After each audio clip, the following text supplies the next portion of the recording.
Hello there, good morning you lovely people.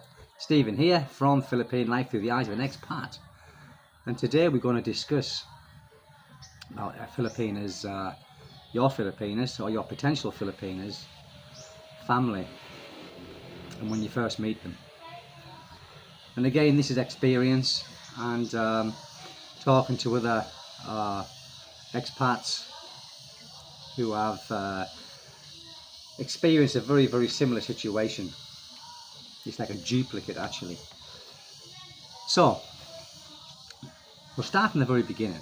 Let's just say you meet your Filipina on a dating site.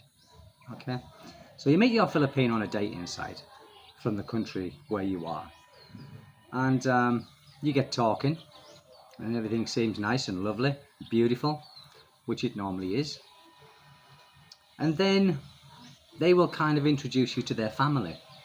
After a while, you know, this is my mum, this is my dad, this is my brothers and sisters, and they are so happy to see you. Oh, excellent, you know, when are you coming? When are you coming? And this doesn't necessarily have to be on a dating site. It could be when you meet them here. It's the same thing. But generally, guys from the West meet these Filipinos on a dating site. So let's just talk about that. Now, what happens is, they are so excited, and then you think normally, because in the West we don't really have close families like we think they are here, where they're all concerned about each other. And the main difference is they normally all live together in the Philippines. You know, the brothers, the sisters, regardless of age, mothers, fathers, and sometimes the grandparents also live in the same house. Sometimes cousins, sisters and all that, you know, from the father's side or the mother's side. So it's normally a big household of a family, and they are really looking forward to meeting you, and you think, my goodness, this is a great family, you know, I'm going to be really taken into the fold here. So you take the chance, you know, you buy your ticket and you end up here in the Philippines, and you meet your girl at the airport. And everything is absolutely fantastic. Then what normally happens is they will take you to see the family almost immediately, and you go and see the family, and they're all there waiting for you.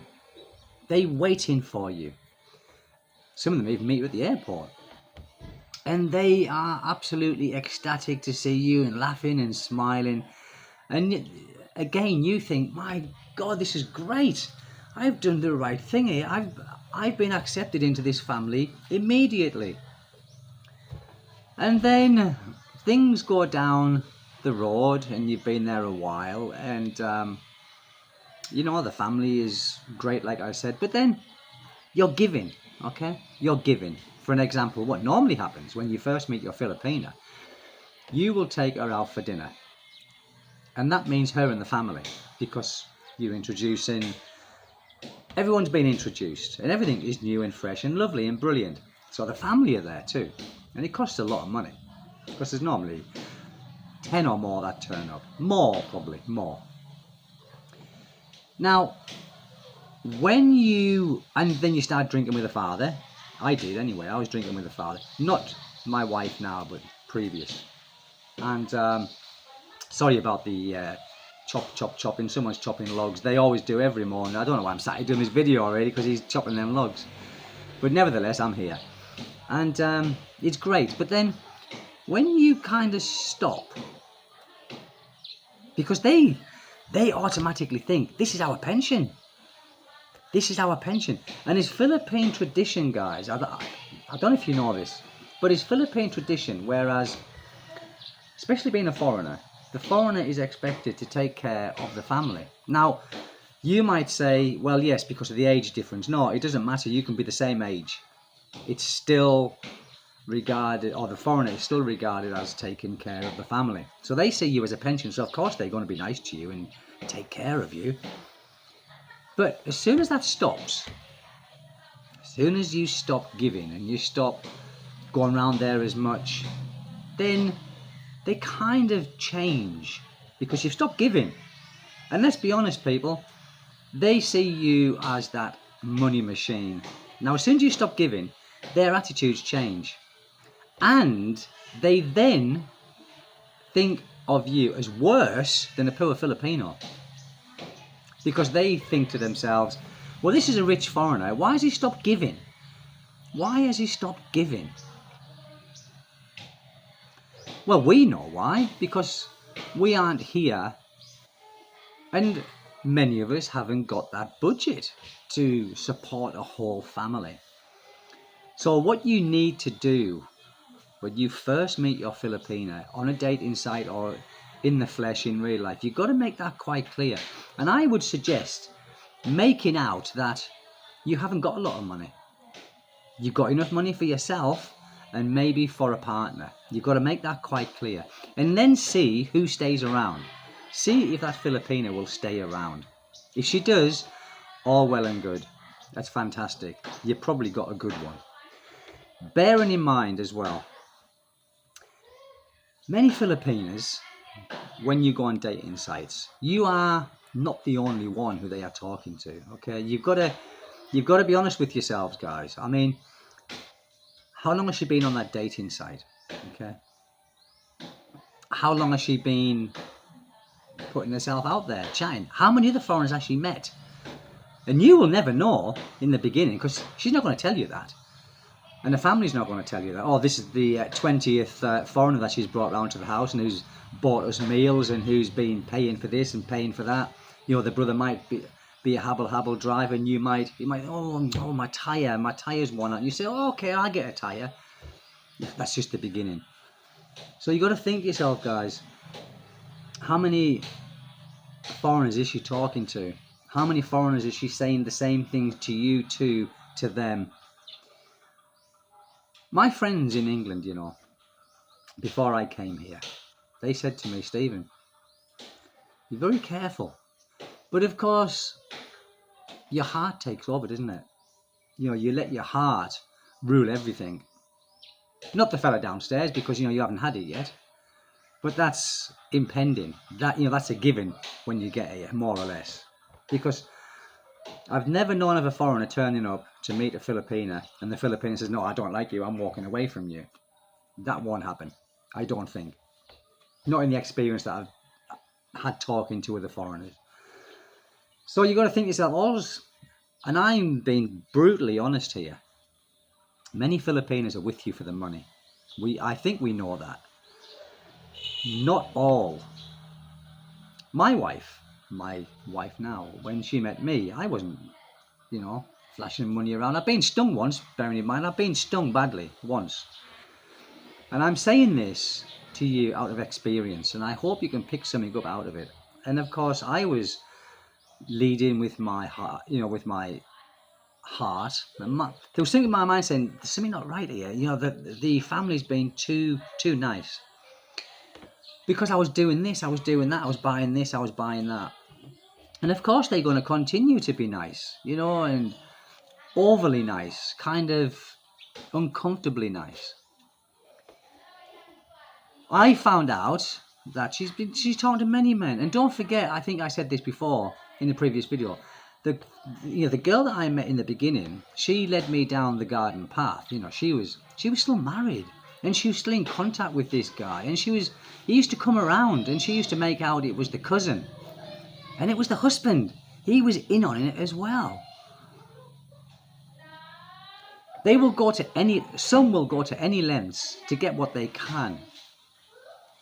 And that's called scamming, isn't it? It is scamming because they've got full intention of getting as much money out of you as they possibly can. That to me is scamming. It's not even being an opportunist, is it? So be prepared for that. You know, you got to be prepared and let them know that, or make out like I did with my wife. You know, I haven't got a lot of money. You know, like I've been done. I've been scammed. I've lost, you know, over 2.5 million pesos on the house that I purchased stupidly and everything else. So I was scammed in a big way.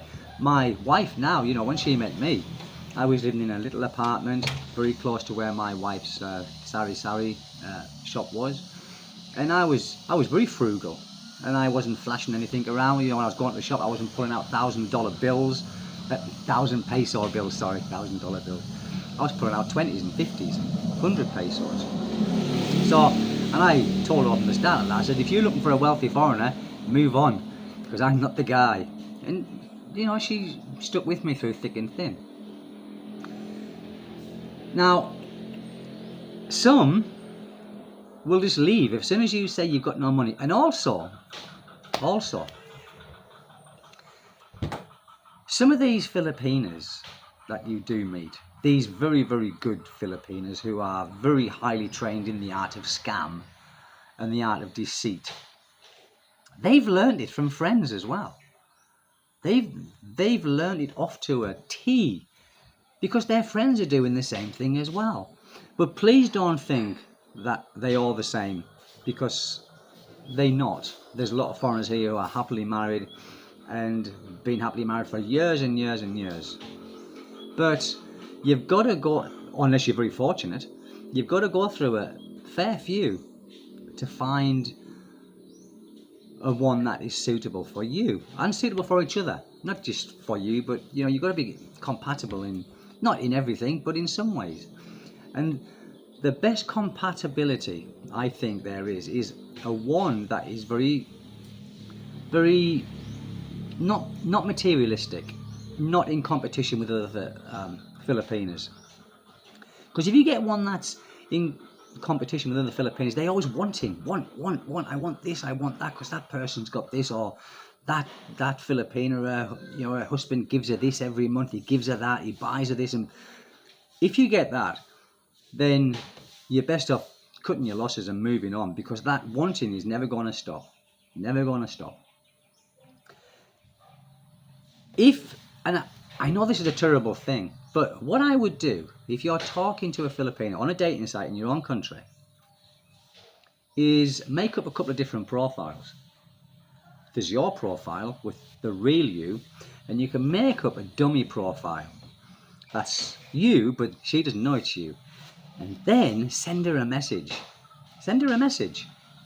See if she replies. See what... And then you will know. If she replies and she becomes all kind of fresh, then the chances are she's not for you either, because she'll be doing that with everybody else. That's a good test. And someone said that to me before. You know, they said they found out that their Filipina, or what they thought was their Filipina, was talking to lots, and she denied it. So he made up a false profile and started chatting, and she was answering him, and she was wanting to meet him. Of course, he found out. But if he didn't do that, how far down the line would he have had to go before he realised that she wasn't in it for him? She was in it for this. All the Filipinos that I know here that have got foreigners who live abroad, these foreigners send them money every month, could be every week, but they send them money regardless, all the time. Now, what are these Filipinos doing when they're here? Do you think that they are just waiting patiently for a year, for 2 years until he comes back? Or do you think that they are fulfilling their needs? Do you think that they are talking to other foreigners and getting money sent to them? Well, the chances are they possibly are. Long distance relationships are very difficult. Very difficult indeed, because you've got to have trust, you've got to have faith, and you've got to have that respect and honesty. Without those things, without those ingredients, it's not going to work. So if you do meet a Filipina, you've got to have the intentions of moving over here, of living here, because you coming here for a month at a time and going back for 6 months because you're working, or a year at a time, it's not going to work. With most instances, it will with some, but with the majority of them, and we've got to be honest here, people, you know, let's not think that all Filipinos are glorious people, because they are friendly and they are outgoing and they are very hospitable, and their families too.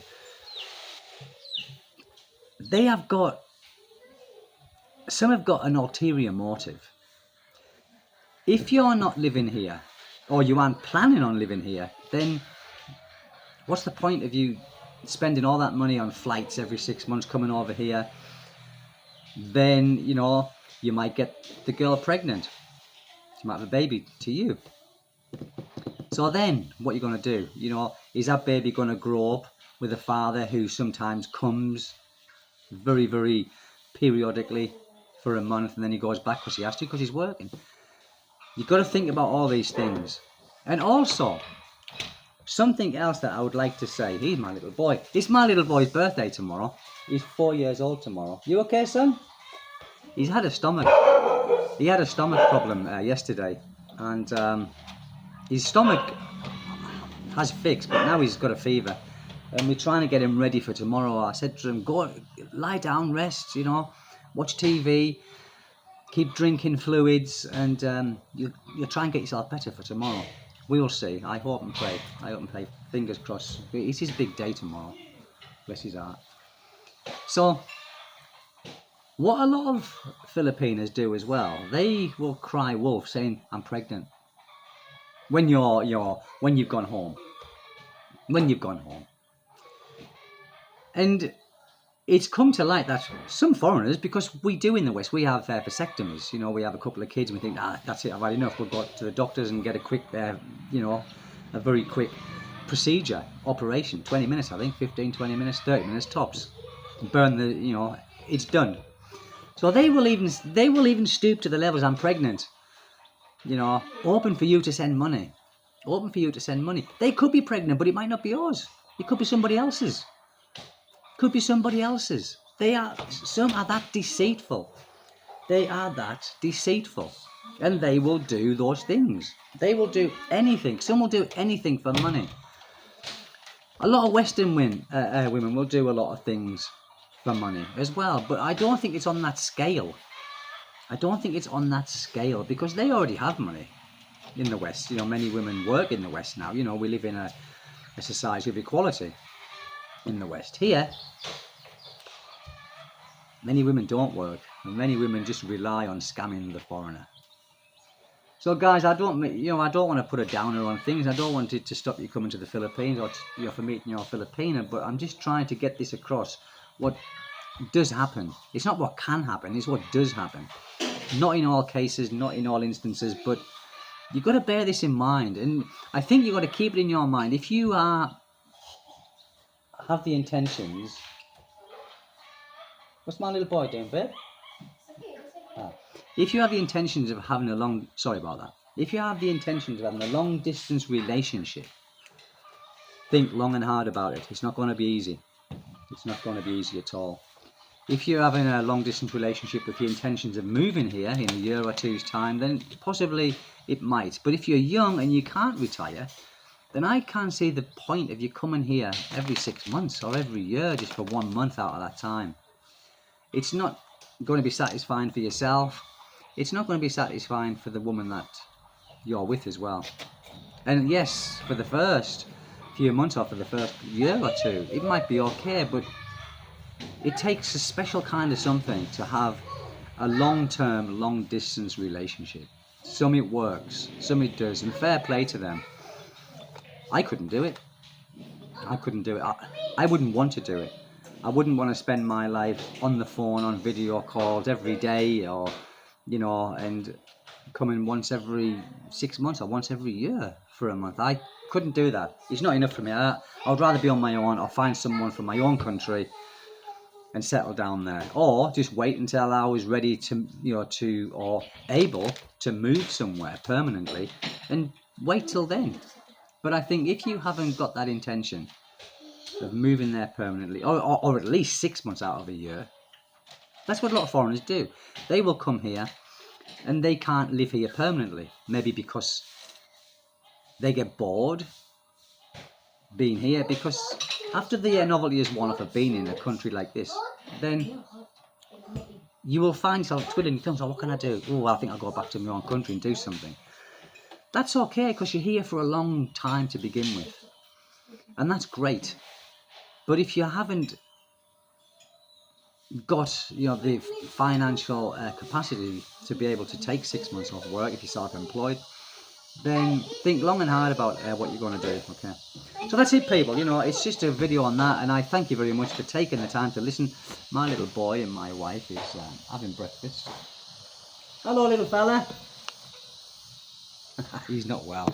Oh, what happened there? He's not well. Hello guys, hello people. Big day tomorrow. Breakfast time. I think it's fish. Oh, I think it's fish.